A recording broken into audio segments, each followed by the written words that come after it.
right, I'm going to tell you a little secret about the AI industry right now. Most firms are selling you AI solutions because honestly, they're sort of AI influencers. They get paid just for getting you to pay attention to their content. And they're counting on the fact that you think they're interesting and really you don't understand what they're selling you. The more confused you are, the more unsure you are, the more likely you are that you're going to buy something expensive or just listen to them or pay attention to them constantly. And you really sort of need a BS detector, a framework for evaluating any solution, any vendor, any proposal, even if you've never written a line of code yourself, even if you're really unsure about AI. Look, I don't know how many figures this is going to save you, but it's going to save you a lot. So let's get started. I'm Brantley Davidson, founder of Prometheus, and I have been on both sides of this. I've been the person selling the technical solutions, and I've been the person helping middle market operators buy them. I can tell you that this AI vendor landscape right now really is the Wild West. It's crazy. You're getting great solutions, terrible solutions thrown at you constantly in your news feeds all the time. Some are AI generated. Some are folks that just want to get paid to talk about AI versus actually knowing what it really takes to implement it in complex businesses. And everything sounds like a really great sales pitch. So how do you tell the difference? That's what this episode's about. And I'm going to give you a 5-part evaluation framework that any non-technical executive can use. Write these down. Let's go. Part 1, the test. Before you evaluate any solution, you need extreme clarity on your problem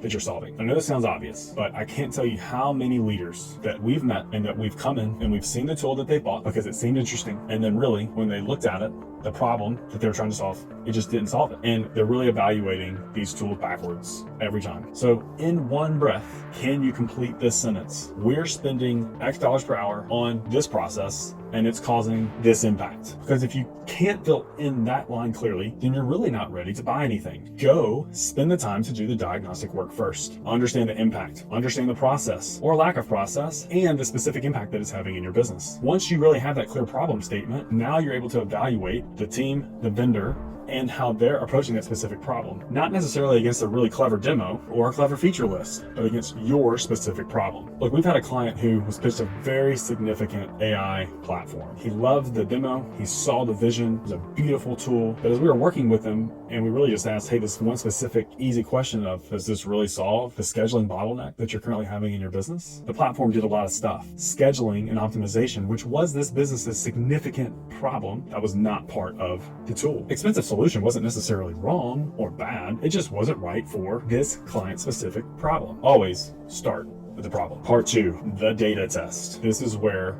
most AI evaluations really go to die. And it's the question nobody asked early enough. What data does this solution need? Do we have it? And is it set up to function? Every AI solution needs data to flourish, but not every vendor is honest about what data is required, what format it needs to be in, and how much historical data you need for the system to actually work. So here are 3 questions to ask any vendor when you're evaluating a platform. First, what specific data fields does your system require? And in what format? And look, if the partner, the sales rep included, can't give you a specific written answer, walk away. It should be a core requirement of what you're evaluating. Number 2, how much historical data is needed before the system produces reliable outputs? If they say it just works out of the box, be skeptical. You know your team, you know your data. Is it really ready for their system? Because look, most AI needs training. And if they're not honest about that, if they can't tell you how much training it needs, then the sales team and the engineering team does not understand their own product. Number 3, what happens with our data? Where is your data stored? Who can access it? Do you retain ownership to the data? Look, this is critical. For any company that's considering these tools, anyone with proprietary processes, you must ask this question and understand it. Your data, your processes is your competitive asset. Make sure you're not handing it over to a vendor who's using it, honestly, for anything, for your competitors, for their models, or any situation. Part 3, the integration test. This is the one that can really bite you the hardest if you're not careful. The AI solution may be brilliantly engineered. You've gotten all the key questions answered thus far. But here's the thing, your business doesn't operate in isolation. You have an ERP, a CRM, a fintech platform that may be integrated into the ERP or separate. You might also have a project management tool, a fleet management system. Your AI solution needs to talk to all of these systems. And integration is where demos and reality can diverge dramatically. So here's what you should ask. Can you show me a live integration with blank? Not a slide or a promise, a live integration. Choose your CRM or your ERP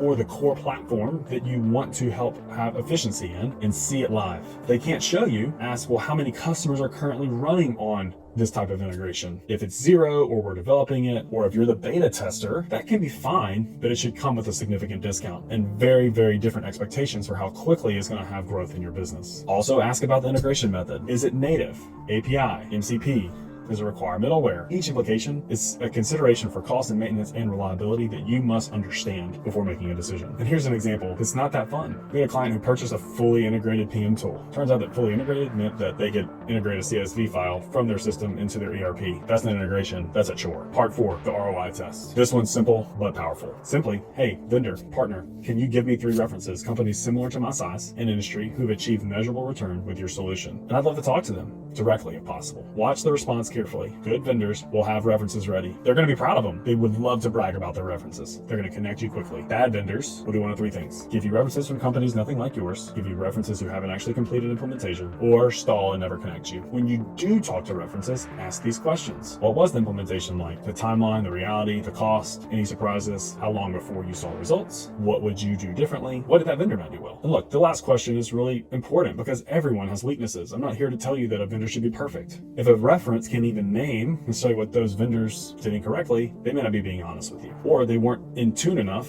with the project to really give you the honest answers that you really need to help evaluate the new platform. And so here's the thing: do your own ROI math. Don't accept just the vendor's projections without a critical eye. And here's a simple sanity check on ROI. What's the total cost of the solution over the period of time, 2 to 3 years? Put in implementation, licensing, training, and your internal time. Make sure that that cost is a loaded cost, including benefits and taxes and healthcare. Divide that by the projected annual benefit. And if the payback period is longer than 12 months, you need to be very confident in those projections. For an AI first investment, I am advising my clients to think about a 6-month payback or less, simply because of how fast things are changing. In part 5, don't forget about people. It's the most important part, the people test. Who in your organization is going to own this? Not IT, they may be needed. Not management, they might have a hand in the decision-making process. But who are the humans with authority, capacity, and motivation to actually make this platform work for your business? Remember the stat from episode 1 that 63% of AI failures are human and organizational? The technology almost always works. What fails is adoption or human error and utilization. And adoption with AI requires a champion. So before you sign anything, answer these questions. Who's accountable to this, making sure this platform is successful in the organization? Who's the internal owner? Do they have dedicated time for this? Or is this just addition to their current role? Who needs training? What does that look like? And who's going to provide it? What happens when the internal champion leaves? Is the knowledge documented and democratized in the organization? If the vendor doesn't ask you these questions, that honestly tells you something. Because the best vendor is the one who actually want you to succeed, will push you on an organizational readiness as hard as they push the technical requirements. They should want desperately